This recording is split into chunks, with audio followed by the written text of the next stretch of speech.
네, 안녕하세요. 저희 이제 네 번째 시간이죠. 이번에는 이제 지난 시간에 저희가 전통주의 미술이랑 그리고 인상주의, 그리고 신인상주의를 살펴보았죠. 자, 그럼 그 다음에 이어서 지난 시간에 이제 배웠던 거 한번 다시 복습을 해보고 그리고 나서 이제 모더니즘의 그 미술의 관점이랑 포스트 모더니즘까지 오늘은 진도를 나가도록 하겠습니다. 자, 이제 지난 시간에 저희가 교과서 55페이지에 인상주의랑 신인상주의의 특징에 대해서 이제 설명을 드렸었죠. 그래서 인상주의는 특징이 뭐라고 했어요? 그 이전까지 전통 미술의 특징이 뭐가 있었죠? 이상화해서 그림을 그린다던가 아니면 종교적인 주제라던가 아니면 교훈적인 주제들 그런 우리가 그 후세한테 어떤 가치가 있는 내용을 교육적으로 전달하기 위한 목적의 주제를 그림을 그렸다고 했어요. 그런데 이제 인상주의 사실은 이전부터 이제 뭐 사실주의나 자연주의부터 운동은 있었지만 인상주의 와서 좀 더 대두가 된 게 뭐였죠?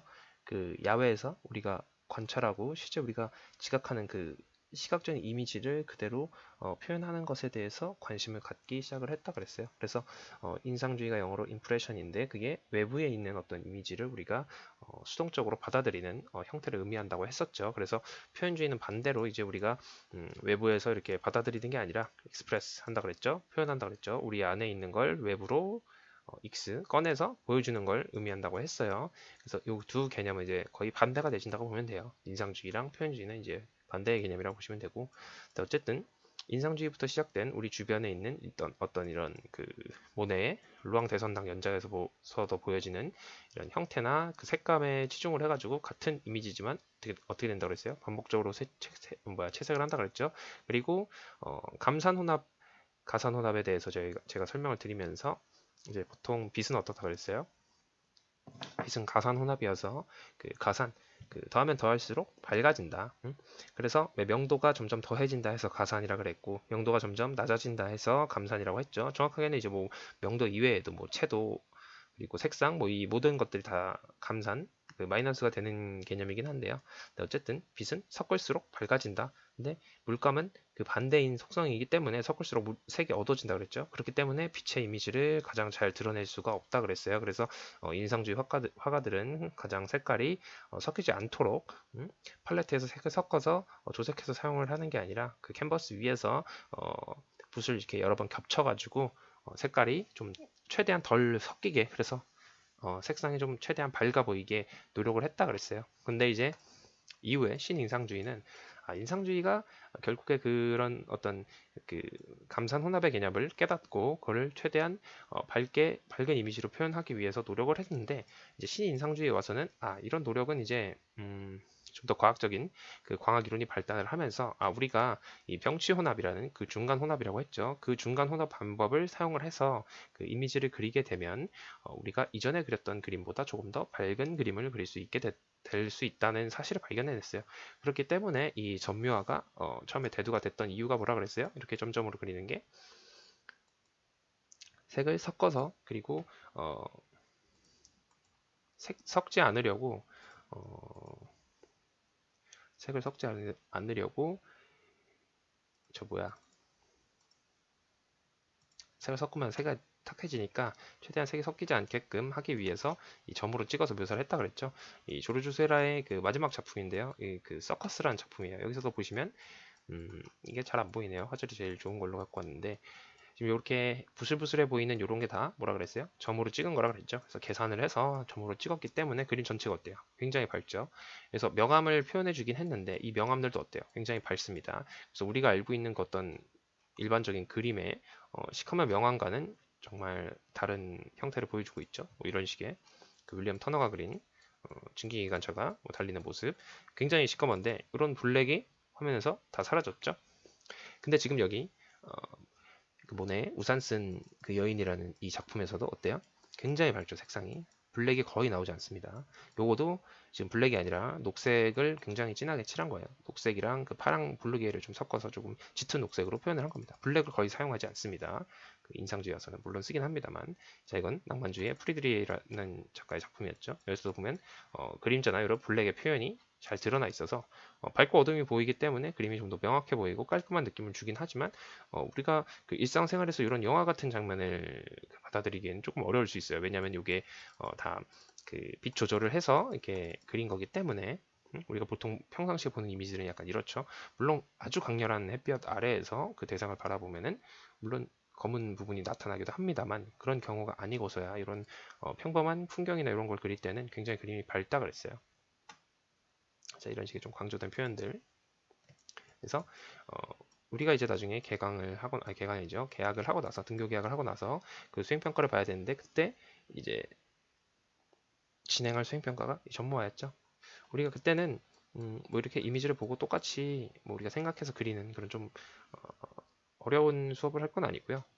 왜 2학년 때 수업을 들었던 친구들은 알 거예요. 뒤에 이제 하나의 이미지를 두고 그 이미지를 그대로 보고 색깔 같은 것만 우리가 의도를 해서 찍어서 점으로 그림을 그리는 그 평가를 진행을 할 거예요. 그래서 그 OH 필름이라고 그 OHP 필름이라고 그 투명한 그 플라스틱 뭐라 해야 되나? 플라스틱 뭐 필름? 예, 필름이 있는데 그거를 위에다 올리고 밑에 사진을 원하는 이미지의 사진을 뽑은 다음에 출력하신 다음에 거기에다가 위에 올리신 다음에 그 유성 펜으로 위에다 점을 찍을 거예요. 물론 그 전묘하니까 색깔을 고려를 해서 한 12색, 한 24색 뭐 그 정도 되는 그 색상을 준비를 할 테니까 그걸 가지고 이제 점을 찍어서 이 대상을 묘사하는 그런 활동을 할 겁니다. 그래서 제가 보기에는 한 4시간? 예, 한 4시간, 5시간이면 완성을 하지 않을까 싶어요. 그러면 한 1, 2주 정도 걸릴 텐데, 네, 2주에서 3주 정도 걸릴 텐데, 좀 시간 타이트하게 해서 나중에 이제 계약하는 시기를 보고 정하기로 하고 근데 어쨌든 이 활동을 할 거니까 잘 알고 있으시면 됩니다. 그래서 이론 같은 경우도 신의 인상주의가 왜 등장하게 되었는지 이거에 대해서 알고 있어야겠죠. 뭐라 그랬어요? 그 인상주의가 밖에 있는 이 밝은 색채를 표현하려고 했는데 이 색채들은 다 어떻다 그랬어요?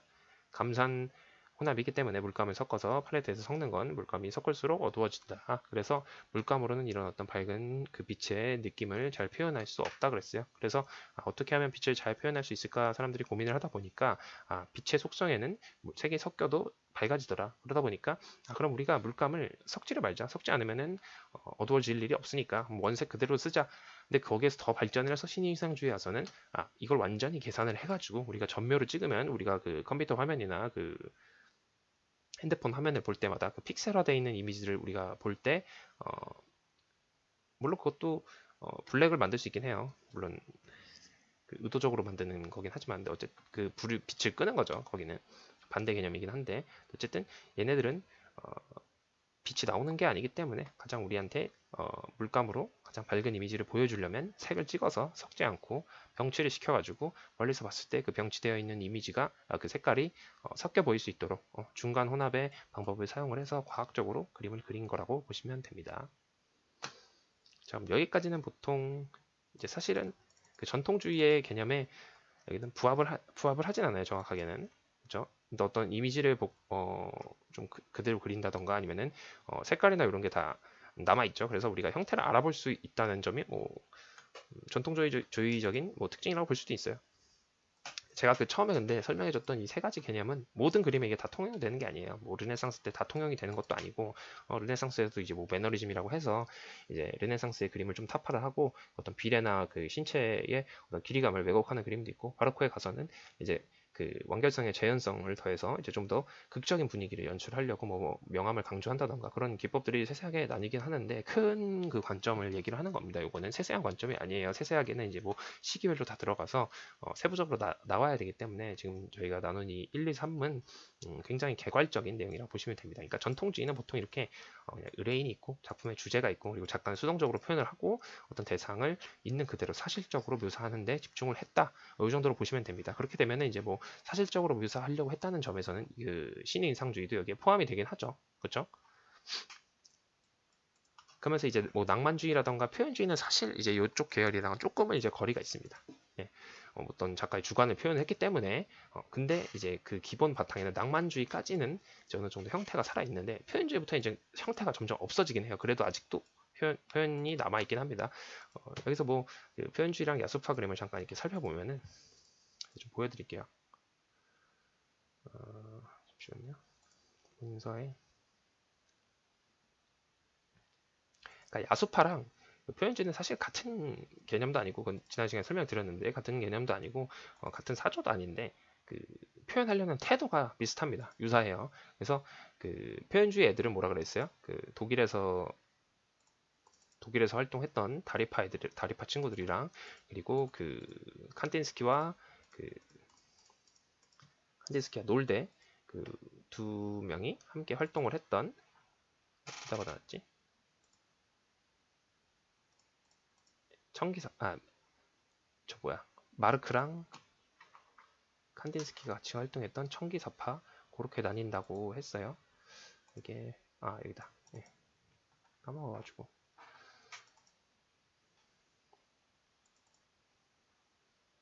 그래서 이렇게 보시면 마티스는 이제 그 야수파 작가예요. 야수파.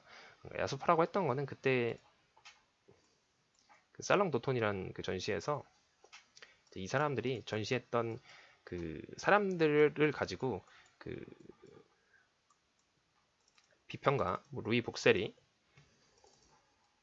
비평을 한 거예요. 루이 르루아라는 사람은 뭐였죠? 인상주의라는 거를 비평했다면, 루이 복셀이라는 그 기자예요. 사실은 그 어떤 칼럼을 쓰는 그 기자가 이제 이 사람들 그림을 보고 이런 좀 굉장히 좀 못 그린 그림들이죠. 이런 그림들 사이에 굉장히 좀 사실적인 조각 한 품 하나가 있었어요. 그래서 비평을 할 때 꼭 야수 우리 속에 갇힌 도나텔로 같다. 그 도나텔로라는 그 작가는 이제 르네상스 시대 때, 초기 르네상스 시대 때 굉장히 조각을 좀 사실적으로 했던 그런 작가 중에 한 명인데, 그 조각 작품을 이제 도나텔로, 그 사실적인 작품이 놓여 있는데 그 주변에 있는 것들은 이렇게 그림이 좀 거칠고 원색을 많이 쓰고 형태가 좀 굉장히 단순한 그런 어떤 이미지를 보여주면서 이런 거를 이제 야수라고 칭한 거죠. 이런 그림을.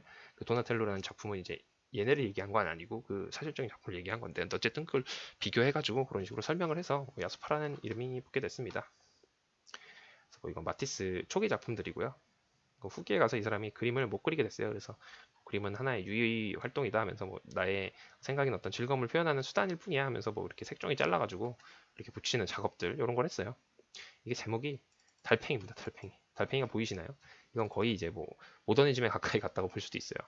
뭐 지금 여기에서 보시면 이렇게 회전하는 이 어떤 사각형의 이미지를 뭐 달팽이의 그 소용돌이라고 하죠. 그 소용돌이의 이미지로 뭐 본 것 같기도 하고, 정확한 해석은 없습니다. 뭐이 사람은 그냥 이렇게 의미를 붙인 거예요. 근데 요걸 그릴 때 어떻게 그렸냐? 응? 색종을 그냥 의미대로 자릅니다. 자른 다음에 이거를 위에서 뿌려요. 그럼 이게 떨어지죠. 그걸 붙여가지고 그대로 만든 겁니다. 굉장히 좀 행위 자체를 좀 강조한 미술이라고 볼 수 있어요. 그래서 초기에는 이렇게 야수파 작품을 했는데, 이렇게 원색을 사용하거나 이런 원시적인 이미지들, 이 원시적인 이미지들을 사용했던 그 이유도 뭐라 그랬어요? 도시화가 진행되면서 사람들이 우리가 이렇게 공부를 하고 과학을 발전시켜가지고 도시화를 이루고 과학화를 이루어냈는데, 결국에 우리가 얻은 건 뭐야? 그 사람들끼리의 어떤 삭막함이라던가 우리 일자리가 막 사라지고, 근데 이제 그 원시 시대 때 우리들은 어땠어요? 서로 도우면서 살고 이렇게 좀 각박한 삶이 아니었잖아요. 그래서 그때로 돌아가자는 의미도 있었고, 또 두 번째는 뭐냐면, 우리가 미술품을 바라볼 때 의미가 다 있다는 거예요. 그림 작품에는. 그리고 뭔가 전달하려는 그 교훈적이거나 교육적인 내용이 있고, 근데 그런 거를 완전히 탈피해서 우리가 그 어떤 미술을 수단시 시킨 거죠. 어떻게 보면. 그러니까 미술을 어떤 교훈의 내용이나 어떤 개념의 내용을 전달하기 위한 목적으로 사용을 했는데, 우리가 그 이전에 미술이 그런 교육적인 혹은 어떤 계몽적인 그 활동을 하는 그 도구로서가 아니라, 미술 자체를 우리가 심미적으로 즐겼었던 때가 언젠가, 그걸 이제 돌이켜봤어요. 그랬더니 이제 아프리카 그 조각이라던가, 아니면 이제 그때 이제 뭐 라스코 동굴벽화에서 뭐 이런 그 황소라던가 말의 벽화들이 발견이 됐어요. 근데 그때 당시의 그림들은 어때요? 굉장히 원색적이고 굉장히 단순합니다. 근데 그런 이미지들을 보면서 이때는 그림에 어떤 그런 교훈이나 이런 걸 담으려고 하지 않고 그 미술의 어떤 순수한 요소들을 탐구를 해서 사람들한테 보여주려고 했구나라는 그 인식이 싹 트기 시작해요. 이게 이제 모더니즘의 출발인데, 그래서 이제 뭐 야수파를 이제 모더니즘의 출발로 보는 경향도 있고, 뭐 입체주의를 보는 경향도 있는데, 뭐 그건 좀 다양합니다. 그 해석하는 사람들마다 좀 달라서. 어쨌든 그런 식의 넓은 해석을 하기 위해서, 결론은 뭐예요? 미술을 도구화하지 않고 미술 자체의 어떤 그 특성을 좀 찾아 나가겠다. 그런 걸 이제 의미하는 한다고 보시면 됩니다. 그래서 거기에서 이제 이런 원색적인 색감이라던가 이런 단순한 이미지들이 나오기 시작한 거예요. 그래서 뭐 지금으로 보면은 뭐 그 잘 그린 그림은 아니지만 이런 루오라던가 이런 애들 다 야수파 작가들입니다. 이 사람은 이렇게 종교적인 주제의 어떤 이미지를 사용을 했는데 종교 내용을 전달하기보다는 그 자기가 표현하고 싶었던 어떤 숭고한 그 어떤 이미지 있죠. 숭고한 느낌, 숭고한 그 어떤 표현성 그런 걸 드러내기 위해서 이 종교적인 이미지를 차용해서 쓴 겁니다. 그리고 이 사람은 그냥 개인적인 기독교 신자이기도 했어요. 근데 이 기독교의 어떤 교리 내용을 이렇게 사람들한테 전파하기 위해서 이 이미지를 쓴 건 아니고 그 기독교를 통해서 느낄 수 있는 어떤 우리의 어떤 감정, 동요 그런 걸 표현하기 위해서 그 기독교의 주제를 가지고 와서 그림에 표현을 한 겁니다. 이 블라멘크라는 작가는 거의 이제 뭐 아까 앞서 봤던 그 마티스랑 거의 비슷하죠. 어떤 고갱의 어떤 이런 원색적인 스타일을 후기 인상주의의 고갱이라는 작가, 그 작가의 어떤 이런 원색적인 스타일이 이 사람들한테 영향을 줬다고 뭐 보는 학자들의 견해가 굉장히 많습니다. 야수파는 이제 고갱한테 영향을 받고 이제 뭐 고흐한테는 뭐 표현주의의 영향을 받고 고흐의 뭐 뭐라 그랬어요? 그 뭔가 휘몰아치는 것들 필치들 그런 것들 거기서 영향을 준다고 주고받았다고 얘기를 합니다. 그래서 여기 후기 인상주의에 보시면 크게 세 가지 작가가 나와요. 고갱은 아까 얘기한 것처럼 어떤 원색 이 사람이 이제 타이티에 가서 말년에 타이티에 가서 이렇게 타이티 어때요? 그 개발도상국이고 지금도 거기에 원주민들이 좀 같이 살고 있는 그런 나라죠. 물론 옛날만큼은 아닌데 근데 이때 1900년대 초반에도 우리나라도 그랬죠. 우리나라도 거의 뭐 타이티랑 별반 다를 게 없었어요. 1900년대에는 물론 이제 우리도 문화가 있고 조선이라는 나라도 있었지만 어쨌든 이 나라들의 어떤 그 원시적인 어떤 이미지 그리고 이런 원시의 순수성 이걸 탐구하기 위해서 그 고갱도 이렇게 타이티에 직접 가서 이런 원시인들의 그림을 그리기도 했습니다. 그러면서 보시면 어때요? 공간감이나 이런 게 굉장히 단순화되어 있고 색깔도 이렇게 우리가 이전에 봤던 그림들에서와 같은 어떤 이런 사실적인 이런 색감, 그 고유색이라고 하죠. 고유색을 거의 빼뜨린 굉장히 좀 이상한 이미지에서 탈피를 해가지고 굉장히 원색적이고 거친 그런 느낌의 그림을 만들어냈죠. 그래도 야스파보다는 어때요? 이미지가 분명히 드러나고 그 어떤 형태나 이런 게 조금 그래도 사실적인 비례나 이런 걸 가지고 있고 이 인체의 비례요 이상적인 비례 말고 그러니까 우리 일반적인 사람들의 비례를 가지고 있고 아 이게 무슨 원지의 장면을 그린 거구나라는 그 형태나 이런 건 인식이 되는데 여기서 본 이런 야스파의 그림들은 굉장히 단순화되어 있고 굉장히 원색적이고 뭐 이런 걸 알고 이렇게 보지 않으면 뭔지 모르겠는 약간 패턴화 되어 있죠. 뭐 이거는 전묘화 같기도 하고 근데 이건 전묘화는 아니에요. 블레멘키가 그린 건.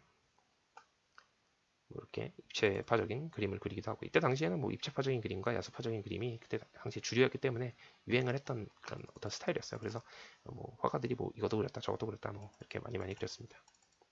여기서 신인상주의 영향을 받았다고 볼 수도 있긴 하죠. 비슷한 시기였으니까. 근데 그 신인상주의였던 그 색깔을 분할해서 하는 터치법을 사용하지는 않았습니다. 그러니까 색깔을 계산해서 이렇게 칠한 건 아니에요. 그냥 느낌 가는 대로 칠한 겁니다. 태도가 이제 좀 표현적이기 때문에 이건 거의 무슨 뭐 그림판 그린 거 아니야? 이거는 원래 이미지가 아닌 것 같아요. 제가 보니까 이거는 제가 좀 잘못 받은 것 같아요. 이거는 원래 이미지가 아니고 컴퓨터로 이렇게 그린 것 같습니다. 이 원이 이렇게 나올 수가 없는데 컴퓨터로 좀 뭔가 다른 이미지 같아요. 이건 아닙니다. 이거는 이제 맞고 좀 보세요. 터치가 이렇게 보이죠. 근데 이거는 이게 말도 안 됩니다. 이거는 컴퓨터로 그린 것 같아요. 그러니까 이 사람 작품이 아닌 거죠. 드랭의 작품이 아닙니다. 이거는. 자, 이거 뭐 DP라는 사람의 작품. 이것도 굉장히 좀 향락적인 이미지를 좀 표현을 했어요. 이 사람은. 그러니까 야수적이라는 게 그냥 거칠고 원색을 사용했다. 응? 뭐 고민해서 이렇게 색칠한 게 아니라 이런 이미지들이 많습니다. 참 이제 고흐는 뭐라 그랬어요? 그 지난 시간에 그 지지난 시간이죠. 그때 그 별이 빛나는 밤에 봤을 때 어떤 그 선들이 이렇게 반복이 돼서 뭐가 느껴진다고 그랬죠? 율동이 느껴진다고 했던 그 그림이요. 여기서도 어떻게 해요? 이 붓터치들이 이렇게 반복이 되면서 율동이 느껴지죠. 근데 이런 어떤 그 필치나 이런 게 굉장히 개성적이고 이 사람은 그림을 보고 느낀 감흥을 그대로 표현한 거예요. 이 사람은 이제 원시적인 주제를 그린 거고 이 사람은 그 아르이라는 프랑스 그 한 지방에 있는 그 자연 경관을 보면서 이렇게 이런 그림을 그린 거예요. 근데 굉장히 좀 자기 주관적인 해석이 많이 담겼기 때문에 나중에 이제 표현주의에 영향을 굉장히 많이 줬다. 이런 굉장히 많은 영향을 줬다라고 알려져 있는 작가입니다. 뭐 모든 표현주의 화가들이 고갱의 고흐의 영향을 받은 건 아니지만 어쨌든 고갱과 고흐의 영향을 이렇게 복합적으로 받아가지고 표현주의라는 애들이 나오기 시작한 거예요. 자, 세자는 나중에 입체파에 영향을 주는데 이 사람은 왜 입체파에 영향을 주냐면 이 사람부터 이제 태도가 모더니즘적입니다. 자, 그럼 이거 설명하기 전에 먼저 모더니즘이라는 걸 먼저 살펴보고 가죠. 계속 이거 얘기만 하고 설명을 한 번도 못 드렸는데 이게 사실 이렇게 뭐 몇 시간 만에 나갈 수 있는 그 주제가 아니긴 해요. 굉장히 좀 오랫동안 설명을 해야 되는 요거 하나만 해도 뭐 한 3, 4시간을 설명을 해도 이제 부족합니다. 근데 이제 저희는 뭐 그렇게 깊게 뭐 탐구를 하는 수업이 아니기 때문에 간단하게 알고 가면 우리가 인터넷에 모던이라고 치면은 모던에 치면 어떤 이미지가 나오는지 한번 봅시다. 모던하면 떠오르는 그 어떤 이미지가 있죠. 굉장히 깔끔하고 뭔가 단순화되어 있고 뭔가 정리되어 있는 그런 느낌이잖아요. 이런 느낌. 이런 걸 보고 우리는 모던하다라고 얘기를 하죠. 건축이 뭔가 디자인이 모던한데 굉장히 추상적입니다. 우리가 모던이란 개념을 잘 몰라서 그래요. 이런 건축들 좀 모던하다. 근데 그 모던하다는 말에는 뭐가 녹아 있는 거예요? 저희가 이거를 보기 전에 한번 살펴보죠. 모던하다. 이건 뭐예요? 우리가 보통 평상시에 사용하는 경우는 어떤 경우죠? 한번 얘기해 보세요. 한번 생각해 보세요. 얘기를 못하니까 생각을 해보세요. 깔끔한 경우, 혹은 이제 뭔가 세련된 느낌,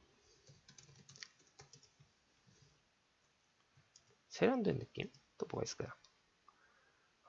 뭔가 단순하다, 단순하다, 죄송합니다. 단순하다. 약간 요런 느낌이죠. 뭐 현대적이다. 자, 근데 여기에서 깔끔, 세련, 현대적 이런 거는 설명할 수 있습니까? 사실 어떤 게 세련된 거죠? 어떤 건 세련되지 않은 거죠? 이게 굉장히 추상적인 개념이라는 겁니다. 이런 말들이 이게 굉장히 좀 다분한 해석을 가져올 수 있게 돼요. 많은 해석이 가능한 언어들입니다. 근데 이게 이전까지 이게 미술의 등장에서도 이 개념을 좀 받았던 게 이제 낭만주의인데 이거는 설명을 이거는 안 하는 게 나을 것 같아요. 설명을. 그러니까 낭만주의에서도 처음에 음악의 영향을 받았다고 했잖아요. 미술이 음악의 영향을 받았다. 이 얘기가 뭐라 그랬어요? 점점 빠르게 혹은 뭐 강렬하게 혹은 뭐 또 뭐가 있죠? 뭐 힘차게 뭐 이런 거 있잖아요. 힘차게 그런 게 있습니다. 근데 이거 다 뭐 어느 정도로 쳐야 힘찬 건지 혹은 얼마나 빨라야 점점 빨라지는 건지 이게 명확한 규정이 사실은 없죠. 그렇죠? 명확한 규정이 없습니다. 그래서 음악가의 주관이 어느 정도 필요하다. 이게 이제 낭만주의가 미술에서 낭만주의가 대두된 이유예요. 왜 그러냐면 미술은 이때까지 뭐라 그랬어요? 다 정해져 있습니다. 이상적인 법칙이나 규례, 비례, 어떤 그 원근의 법칙 같은 게 수학적이기 때문에 딱 떨어져서 뭐 예를 들면 그림에서 3m 떨어져 있는 대상이랑 1m 가까운 대상이랑 그 신체 비율이 있지 않습니까? 줄어드는 그 어떤 계산된 법칙이 있어요. 그리고 어떤 색깔을 여기서 이렇게 사용을 해야 우리가 시각적으로 봤을 때 안정되어 보이고 아름다워 보인다. 이런 규칙들이 굉장히 다 정해져 있습니다. 그래서 그런 걸 이제 배제를 하고 지금 위에서 언급했던 것처럼 깔끔하다, 뭐 세련됐다, 현대적이다 이런 어떤 추상적인 감정의 개념을 미술에서도 표현을 하고자 해서 대두됐던 게 낭만주의예요. 근데 그게 이제 어떻게 보면 모더니즘의 출발이라고 볼 수 있는 거죠. 그러니까 모더니즘의 출발이 뭐 포스트 모던의 출발이긴 한데 어쨌든 요거는 네, 어쨌든 이제 낭만주의가 됐다는 거는 그냥 이런 의미에서 나온 겁니다. 뭐 지금 중요한 건 아니고. 어쨌든 추상적인 그런 어떤 개념을 좀 구체적으로 표현할 수 있는 어떤 사조를 보여주기 위해서 나온 거라고 보시면 돼요. 근데 모던은 지금 우리가 봤던 것처럼 깔끔하거나 세련되거나 뭐 현대적이다 이런 말들이 들어간 겁니다. 그러니까 이제 모던은 결국 무엇이냐면 단순화하는 것입니다. 한마디로 표현하면 단순화하는 거예요. 단순화, 뭐든지 단순하게 표현하는 거예요. 근데 이 단순이라는 말에는 무슨 말이 들어있는 거냐면 대상의 기능적인 목적 이외 모든 장식적인 요소를 제거한 단순 이런 말이에요. 다음 이걸 다시 풀어서 설명을 하면 기능적인 목적 이건 뭐예요?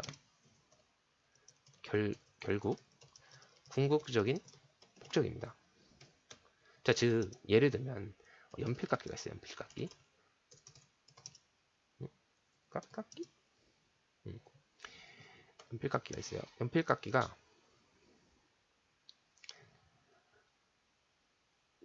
연필깎이의 목적은 뭐죠? 연필깎이의 목적은 연필을 잘 깎는 것이죠. 목적은 연필이 잘 깎는 거예요. 근데 우리가 연필깎이를 검색을 해보면 하나 더 하죠.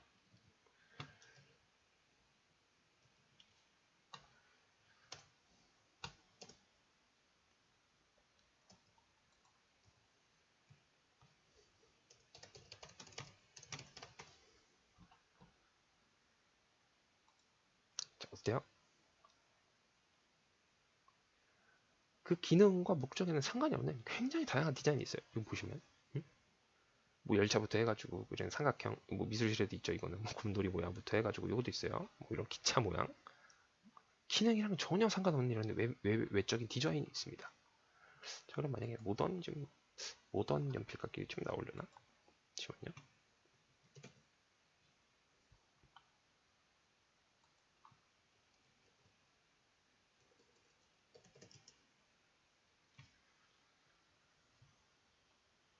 이건 중요한 게 아닙니까? 근데 어쨌든 연필깎이의 주 목적은 연필을 잘 깎는 건데 연필을 잘 깎는 것 외에 우리가 너무 이런 장식적인 어떤 이미지에 굉장히 치중을 한다라고 사람들이 생각을 했던 거예요. 근데 그게 어떻다 그랬어요? 굉장히 불필요하다고 생각을 했어요. 이게 이제 처음 싹 튼 게 뭐 이런 거밖에 안 하네요. 정말 그냥 기능 충실한 거. 기능 충실한 거 아니죠. 어쨌든 우리가 너무 기능 외에 다른 요소들에 집중을 하더라. 응? 가령 지금 위에 설명했던 연필깎이라던가 아니면 뭐 냄비 혹은 뭐 자동차, 뭐 비행기 뭐 이런 것들이 다 비행기 좀 아니다. 자동차 이런 게 다 너무 외적인 요소. 가장 심했던 건 이제 건축입니다.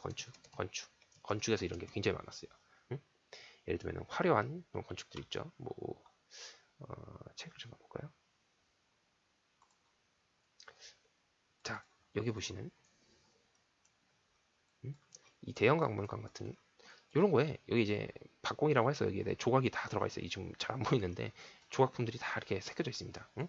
그리고 이거는 이제 기둥인데 이오니아식 기둥이라고 해요. 여기 위에 소용돌이로 들어간 거를 그러니까 그런 기둥이라던가 이 기둥 이 사이사이에도 세세미란 디테일들이 들어가 있고 그런데 다 프리즈라고 하는 이 박공에도 굉장히 많은 어떤 이미지들이 들어가 있습니다. 이게 프리즈고 이건 이제 뭐 패디먼트라고 합니다. 박공은. 근데 어쨌든 여기에다 어떤 이런 조각상들을 그려놓고 이 프리즈라는 이 띠에도 조각상들을 굉장히 막 부조로 해서 얇게 조각을 해가지고 막 화려하게 그려 넣어요. 근데 이런 게 다 필요가 있습니까? 건축에서? 필요 없어요. 이런 이미지들은. 다 뭔가 이 허용되고 허황된 걸 보여주기 위한 어떤 장식적인 요소들일 뿐입니다. 이 대형 박물관 이거는 이제 뭐 이 박물관의 주된 목적 뭐 미술품들을 잘 보관하고 그럴 필요만 있는데 너무 이런 외적인 요소에 치중을 하다 보니까 본질적인 형태에서 좀 이렇게 우리가 집중을 할 수 없게 됐다. 거기에서 출발한 게 이제 모더니즘입니다. 사실은 여기에는 이제 간학 건축 다운 건축. 그것은 모든 장식적 요소를 제거한 건축. 뭐 이거를 뭐 르꼬르비지에랑 뭐 미스 반데어로라는 그 디자이너가 있어요. 그 건축가인데 그 사람이 미스 반데어로가 무슨 말을 하냐면 그런 얘기를 해요. 적을수록 풍부하다라는 얘기를 합니다. 그 얘기가 바로 이거예요. 응? 적을수록 풍부하다. 응?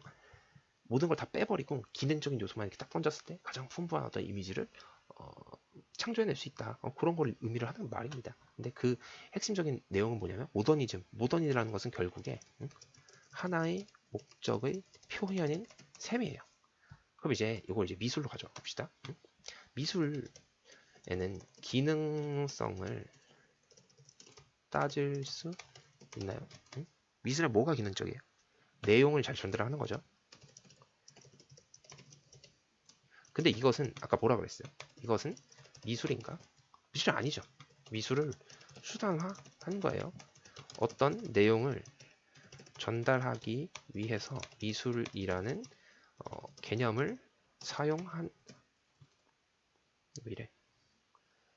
사용한 것입니다. 마치 제가 여러분들에게 지금 내용을 설명하기 위해서 타자를 치는 한글로 만들어진 타자를 치는 것과 같은 것이죠. 자, 이건 뭐예요? 목적이 다른 겁니다. 본질이 아니에요. 그러니까 즉 여기서 건축이라는 것은 건축의 목적은 뭐예요? 그 기능이라는 것은 결국에 사람이 사는 것입니다. 사람이 사는 것. 건축의 주 목적은 결국 사람이 사는 것. 헌데 사는데 장식이 중요한가? 아니죠. 아닙니다. 그래서 제거. 그래서 제거한 거예요. 가장 사는데 필요한 요소만 갖출 수 있게 가장 효과적으로 목적을 잘 실현하기 위해서. 그래서 그 어떤 장식적인 형태 다 배제하고 환기나 혹은 봤을 때 어떤 그 깔끔한 디자인 혹은 이제 구조적으로 뭐 그 도미노 공법이라고 해서 뭐 벽을 다 제거를 하고 뭐 지금 우리가 그 빌라 보시면은 그 필로티 공법이라고 하는데 필로티라는 것도 그 르꼬르비지에라는 그 건축가가 만든 거예요. 그게 뭐냐면 그 옛날에 벽은 기둥의 역할을 했습니다. 근데 이 벽의 기둥의 역할을 제거한 거예요. 그게 뭐예요? 기둥이죠. 기둥 자체예요. 그 왜 그리스 고대 건축 신전 같은 거 보면은 뭐라 그랬어요? 아까 전에 이오니아식 주두라고 해가 이오니아식 그 주신이라고 해서 주신이 이제 기둥을 얘기를 하거든요. 어떤 그런 기둥에 의해서 무게가 다 지탱이 되는 거죠. 그래서 사람들이 계산을 한 겁니다. 적재적소에 그 기둥만 세우면 기둥만 있으면 벽의 모양이 어떻든 상관없다는 걸 깨달았어요. 근데 이거를 르네상스 때라던가 그 로마네스크가 제일 대표적인데 로마네스크 때부터 혹은 고딕 그때부터는 다 벽은 뭔가 그 벽이라는 기능을 가지고 있었어요. 벽이 이제 기둥의 역할을 같이 했었어요. 근데 이제 그거를 탈피하게 된 게 이제 기둥인데 그 이전까지는 고대 로마스 신전에서도 기둥이 있었지만 그 사람들이 굉장히 무식한 돌 기둥이죠. 근데 이제 과학기술이 발전을 하면서 그리고 원래 이제 그 콘크리트는 고대 로마 때부터 있었는데 그 콘크리트를 그 강화해서 쓰는 방법을 몰랐어요. 그 안에 철심을 박아가지고 철근 콘크리트를 만든다는 그 개념이 없었습니다. 그때는. 그래서 그 콘크리트는 뭐 어떤 그 옛날부터 그러니까 고대 그리스면은 지금부터 한 2,500년 전이죠. 한 2,200년 전이죠. 그때부터 사용을 했는데 어떻게 사용을 했냐면 그 건물을 세울 때 왜 우리가 주초를 다진다고 하죠. 바닥을 이렇게 단단하게 다질 때 그때나 이렇게 사용을 하고 뭐 어디 높은 건물을 위로 올린다던가 이럴 수가 없었어요. 왜냐하면 그 콘크리트가 약하기 때문에.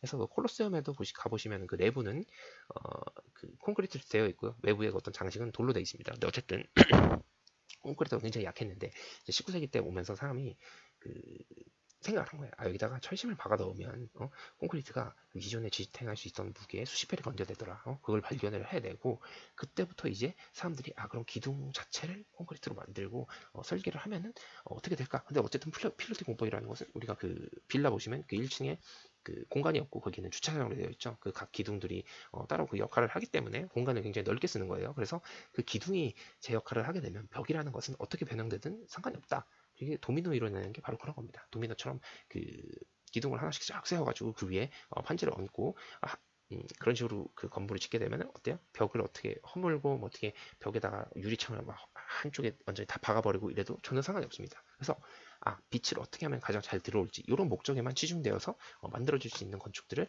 제작할 수가 있었어요. 그래서 어쨌든 그 주된 기능에 맞춰서 결국엔 그림을 건축을 했다는 거죠. 그럼 미술에서는 이 내용을 잘 전달하는 건 결국에 기능이 아닙니다. 그럼 미술의 기능은 뭐냐면, 그래서 사람들이 생각을 했어요. 미술의 기능이 뭘까? 즉 본질이 무엇일까? 그래서 여기에 대한 연구를 사람들이 굉장히 많이 합니다. 사람들이 계속해요. 뭐 피카소 때부터 해서 미술은 재현은 아니야. 그럼 재현은 아니야. 재현은 아니고 가치 전달? 근데 이것도 왜 안 쳐지지? 멈췄네. 가치 전달? 그것도 아닙니다. 가치 전달도 아니에요. 그럼 뭐야? 사람들이 그래서 아까 전에 저희가 맨 처음 시간에 배웠던 게 뭐예요? 조형 요소와 원리였죠. 조형 요소와 원리. 미술을 분해하고 분해하니까 결국 도달한 결론이 바로 미술의 원리와 요소인. 응? 그래서 왜 몬드리안의 회화 보시면 교과서를 여기까지 했나? 안 한 것 같은데 잠시만요. 이 뒷페이지가 없네요. 여러분들 58페이지를 보시면 58페이지에 몬드리안의 빨강, 파랑, 검정, 노랑, 녹색의 구성이라는 그 작품이 있습니다. 예? 이게 이제 모든 그 색깔을 다 적용한 그림이에요. 제가 여기 몬드리안의 그림이 있을 것 같긴 한데 잠시만요. 몬드리안 일단 다음에 있겠다. 잠시만요. 네, 여기 있네요.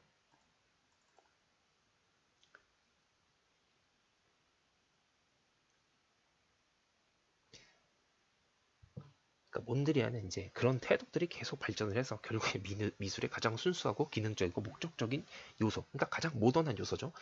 그러니까 모던이라는 것은 그냥 그 대상의 본질을 표현했다고 이해를 하시면 조금 더 와닿을 수 있겠네요. 그래서 뭐 이런 식의 지금 보시면 뭐라 그랬어요? 미술에서 그 물감은 어, 레드, 그린 그리고 블루로 원래 이루어지죠. 빛은. 근데 물감의 삼원색은 뭐예요? 시안, 마젠타, 옐로우라고 했어요. 그러니까 노랑, 빨강, 빨강이 마젠타고 시안이 이제 파랑이에요. 물론 이제 그 우리가 아는 요 파랑이랑 요 빨강이랑 좀 달라요. 마젠타는 요거보다 조금 연한 그 연분홍의 그 빨강을 얘기를 합니다. 근데 어쨌든 요 삼원색이랑 흰색이랑 검정색 있죠. 흰색은 만들 수 없으니까 물감으로 그쵸? 검은색은 모든 걸 다 섞으면 되긴 하지만 이 세 가지 색깔은 섞어도 완벽한 그 검정은 나오지 않아요. 블랙은. 그래서 이제 블랙은 따로 쓰긴 하는데 근데 어쨌든 그래서 가장 원시 미술의 본질적인 색깔은 뭐냐? 이 세 가지 색깔. 빨강, 노랑, 파랑, 그리고 검정, 하양, 그리고 면이랑 선으로 이루어진 선은 뭐예요? 점이 모여 있는 거죠. 그리고 이 하나의 요소들은 뭐라고 볼 수 있어요? 점이라고도 볼 수 있죠. 면이기도 하면서 그러니까 그런 요소들이 다 모여져서 만들어진 하나의 이미지다라는 개념을 던지기 시작한 거예요. 그래서 그 몬드리안 요회화가 가치가 있는 이유가 바로 그겁니다. 여태까지 이런 그림 적어도 어떤 그 작가의 그 수틴이라는 작가도 그 에코드 파리파라는 그 에코드라는 그 지방에 파리에 있는 지방에서 활동했던 화가들을 얘기를 하는데 이런 화가들도 결국에 좀 약간 포현적인 경향의 그림을 그렸어요. 뭐 이런 화가들과 마르코 샤가리라고 하는 그 러시아 작가인데 그 사람도 어때요? 그 몽환적인 느낌의 어떤 꿈 같은 이미지를 주관적으로 굉장히 표현을 하겠지만 이때도 다 이미지가 있어요.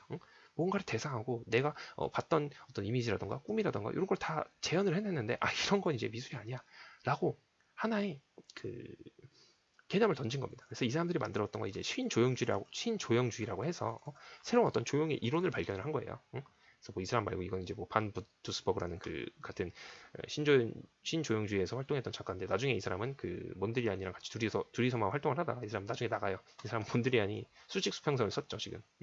수직이랑 수평선 이거 썼잖아요. 그러니까 자기는 그럼 난 대각선을 하려고 대각선 한 거예요. 그러니까 좀 못할 거 없죠. 나중에 이 사람은 뭐 엘레멘털리즘이라고 해서 요소주의로 이제 나가긴 하는데 근데 어쨌든 이때부터 이제 시작됐던 게 뭐야? 미술의 본질적인 그 요소만을 그리자. 이게 바로 미술이다라고 그 개념을 주창했던 그 미술들이 생겨나기 시작합니다. 그럼 결국에 화가들은 이미 몬드리안에서 거의 사실은 미술의 본질이라고 하는 어떤 개념은 다 드러난 거예요. 근데 이제 이 다음 나왔던 사람들도 이제 뭔가 활동을 하고 돈을 먹고 살아야 되지 않습니까? 그러다 보니까 사람들이 그러면 그림이라는 건 결국에 뭐야? 이런 어떤 대상을 이렇게 보여주고 이미지를 재현해서 보여주는 게 아니야. 결국에 그림은 몇 차원이라고 그랬죠? 2차원이라고 그랬죠. 2차원, 2D라고 그랬잖아요. 그러면은 2차원은 뭐야? 평면이야. 그러면 이제 우리 그림은 방금 봤던 그 조형 요소와 원리 있던 거 보여줄 필요도 없어. 우린 그냥 평면만 보여주면 돼. 평면 그 자체가 미술이야. 회화야. 회화는 왜? 2차원 평면을 그리는 거니까. 그래서 이런 그림이 나오는 겁니다. 모리스 루이스라던가 이 사람은 이제 색이랑 색을 이제 스테이닝 기법이라고 해서 그 캔버스 천 있잖아요. 거기에다가 다 이렇게 색깔 스미게 만듭니다. 왜 스미게 만들었냐면 결국에 이 몬드리안도 어때요? 굉장히 본질적인 요소를 표현해서 평면을 만들었는데 이 사람도 보면 그림이 어떻습니까? 물감을 결국 위에 발랐기 때문에 물감 위에 층이 생긴 거예요. 그러면 그게 평면적입니까? 안 평면적입니까? 덜 평면적이죠. 그래서 그럼 더 평면적인 그림을 그려보자 해서 나온 게 바로 이 스테이닝 기법이라는 거예요. 그래서 물감을 스미게 만드는 거죠. 그럼 완전히 평면이 되는 거잖아요. 그럼 이때부터는 평면이 거의 끝납니다. 그래서 이제 마크 로스코라는 작가로 들어가면서 이제 거의 이제 평면 끝난 거예요. 이미 우리가 이제 우리나라에 이제 뭐 박서구라는 화가 있는데 이 사람은 이제 좀 개념이 좀 다릅니다. 이 사람은 그 생면주상 회화이긴 한데 우리나라에서 했던 이 사람들은 그 모노크롬이라고 하세요. 모노크롬이라고 해서 단색화를 위주로 그린 거예요. 그러니까 단순한 우리 어떤 그 백이민족의 어떤 그런 어를 표현한 건데 그 사람은 좀 반은 유머의 이 작품이랑 좀 비슷하죠. 스트라이프 회라고 하는데 요건 이 사람이 이제 선 하나만 딱 긋는 거예요. 딱 이렇게 선 하나만. 굉장히 간결하죠. 응? 솔직히 단순한 그림들, 응? 스미는 그림들. 혹은 그 마크로스크라는 작가는 어때요? 이거 지금 한 4년 전인가 우리나라에서 이제 그 전시를 했었어요. 전시를 했는데 굉장한 파장을 일으켰었죠. 응? 별거 없어요. 이런 그림을 5m, 6m, 10m 이런 그림 이게 답니다. 이게 형태의 끝이에요. 굉장히 모호한 사각형들. 응? 근데 이 사각형들도 다 뭐예요? 스테이닝 기법으로 해서 물감이 캔버스에 다 스며들게 해가지고 판판하게 평면 그 자체를 만든 거죠. 응? 요 그 개념을 주장했던 그 미술 철학가 뭐 그린버그라는 학자가 있는데 그 사람이 이제 뭐 저 뭐야 모든 회화는 이제 평면으로 돌아가야 된다. 뭐 이런 개념을 주장했던 사람이에요. 근데 지금 평면의 끝을 가지 않았습니까? 그럼 이제 뭐가 돼요? 뭐가 남습니까? 이제부터는 이제 뭘 하든 미술이 되는 거예요. 그래서 막 라우센버그라는 이런 사람 뭡니까? 회화의 요소에다가 그러니까 그림, 예술 자체에다가 그 입체라는 어떤 형태를 가지고 온 거예요. 그래서 되도 않는 이 그림, 판판한 거는 이제 그림을 회화를 얘기를 하고 요건 이제 조각입니다. 조각. 심지어 그 양 박제해 놓은 거를 타이어에 끼워가지고 아무 의미 없습니다. 근데 그걸 이제 가져온 거예요. 이 형식이 뭐냐면 그 마르셀 듀샹이라는 사람이 이제 그 1912년도에 굉장히 옛날이죠. 그때 이제 변기를 가지고 와서 변기 자체가 작품이 될 수 있다라는 개념을 던져요. 근데 그게 뭐냐면 이거는 이제 모더니즘 친구들이 보기에는 좀 다릅니다. 목적이 달라요. 그거는 미술의 순수성이라기보다는 예술 자체는 개념으로 표현할 수 있다는 그 사실을 좀 던진 거예요. 그러니까 그 모더니즘의 어떤 그 요소주의와는 조금 다릅니다. 근데 어쨌든 여기서부터 이제 미술이 뭘 하든지 간에 미술이 되는 거예요. 그럼 요 때부터는 뭐냐? 요걸 이제 포스트 모던이라고 봅니다. 보통. 포스트 모던은 뭐냐면 모던은 결국에 뭐였어요? 그럼 결론은 뭐냐? 결론? 모더니즘은 결론. 이게 너무 좀 뭔가 정리가 좀 안 되긴 해요. 중구난방이긴 한데. 자, 그럼 결론은 뭡니까? 모더니즘. 모더니즘 뭐예요? 결국 가장 단순하고 간결한 무언가. 응? 인 거예요. 근데 결국에 이것도 이렇게 하죠. 대상의 본질. 응? 즉 회화의 본질.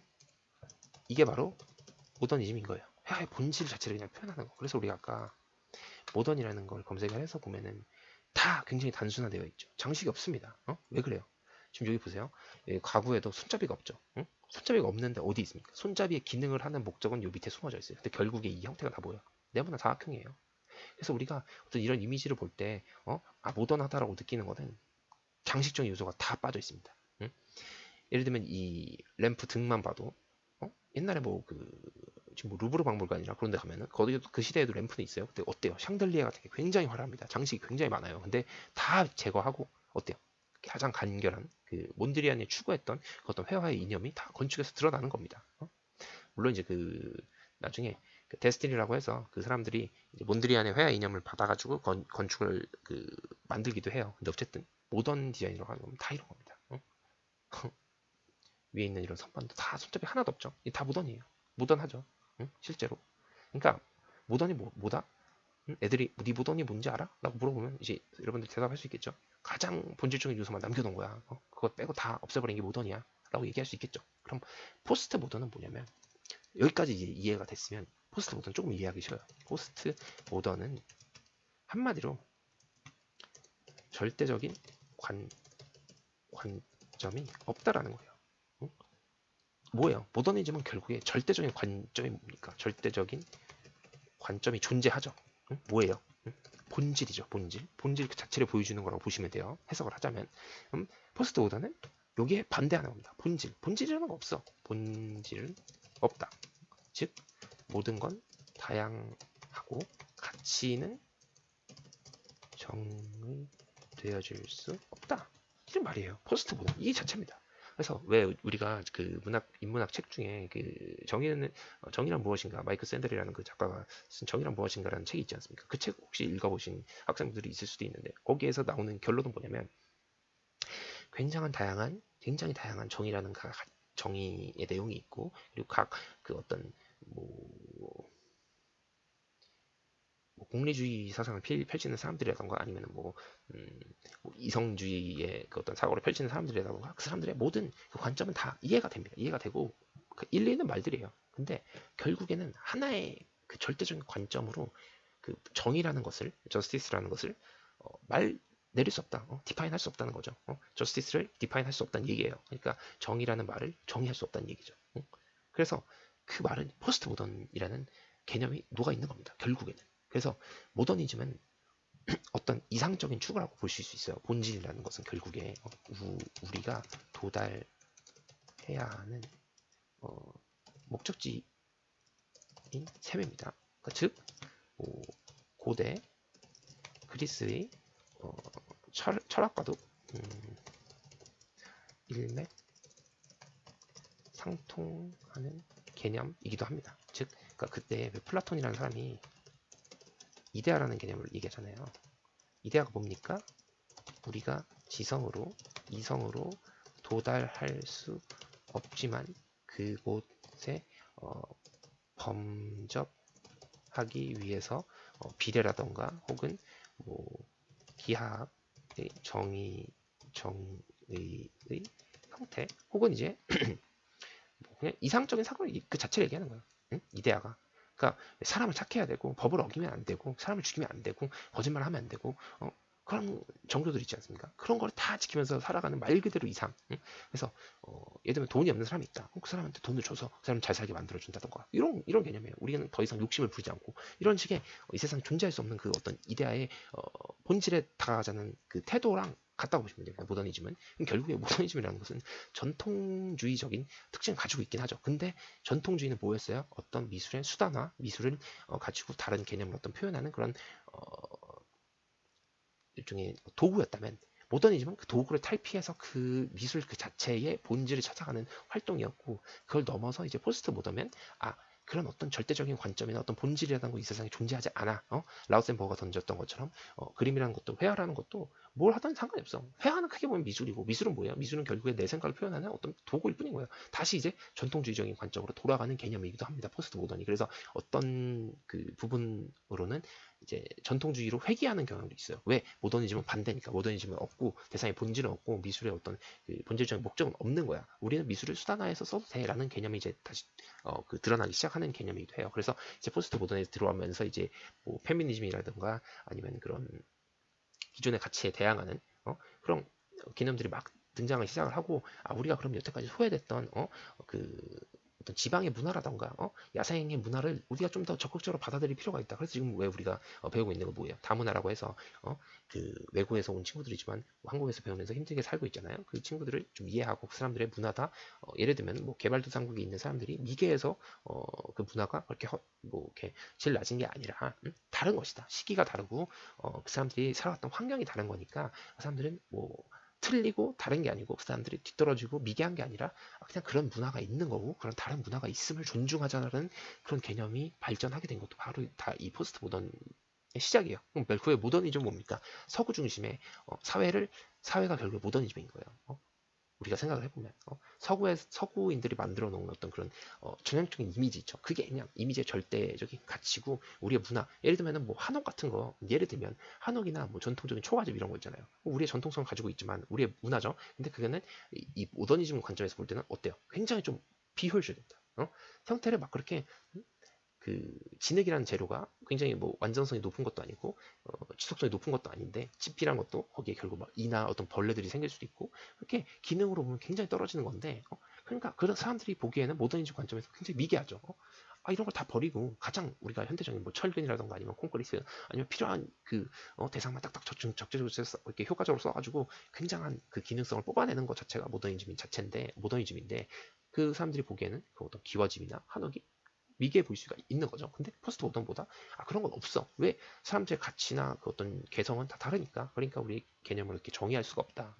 이렇게 얘기할 수가 있겠습니다. 그러면 저는 굉장히 좀 중구난방적이긴 하고 뭐 요거를 좀 보진 않았는데 요거는 그럼 다음 시간에 좀 간단히 살펴보도록 하고 지금 벌써 이제 50분이 넘었는데 좀 늦췄습니다. 그래서 어쨌든 오늘 수업은 여기까지 하고 그럼 결국은 이제 우리가 모더니즘 뭐예요? 모더니즘 하나의 관점을 얘기하는 거라고 했어요. 그래서 우리가 모던이라고 하면은 보통 기능에 초점을 맞춘 거다. 그리고 미술의 입장에서는 하나의 가치다. 뭐 정의가 뭐라고 나는지 최신 주의나 현대적인 감각 그렇죠? 전통주의적인 사상에 대립하여 이 말이 이 전통주의적인 사상에 대립한다는 게 그 하나의 것을 이제 그 여태까지 그 도구화됐던 거를 다 거부한다는 얘기예요. 전통주의는 모든 걸 다 미술이나 문학에서 다 철학에서 다 도구화했기 때문에 그런 걸 다 거부하는 개념이라고 보시면 됩니다. 기계 문명적 주관적인 것을 강하게 주장하는 여러 경향의 총칭. 그러니까 그 기계 문명이 뭐였어? 아까 전에 콘크리트라던가 어떤 그 기능을 표현하기 위한 가장 최고의 어떤 그 물질들, 그러게 요즘에 나온 그때 근대의 어떤 뭐 철근 콘크리트 기법이라든가 이런 걸 다 받아들이고 그런 걸 바탕으로 가장 가치 있는 어떤 개념을 하나를 주관적으로 만들어낸 거죠. 결국에 이건 그러니까 여기서 주관적이라는 것은 그 하나의 생각을 얘기하는 거예요. 한 개의 생각. 그 다양한 그 개인의 생각을 얘기하는 게 아니고 하나의 생각을 얘기하는 겁니다. 그래서 이렇게 하나의 생각을 이렇게 얘기하는 겁니다.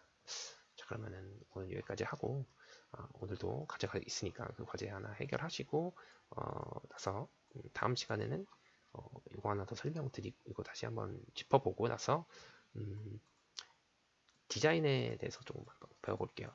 디자인 역사. 디자인도 이제 모더니즘이랑 좀 겹쳐지는 경향이 굉장히 많습니다. 그러니까 결국에 이제 모더니즘이란 것도 그 산업혁명 때문에 물건을 좀 이렇게 효과적으로 생산하려고 하는 그 어떤 운동에서 이렇게 나온 것이라고 보면 돼요. 그러니까 그거는 이제 뭐 다음 시간에 좀 상세하게 설명을 해드리도록 하겠습니다. 자, 그럼 오늘 수업은 여기까지 하고 좀 시간이 좀 오버됐는데 죄송합니다. 그리고 고생하셨어요. 그럼 다음 시간에 뵙도록 하겠습니다.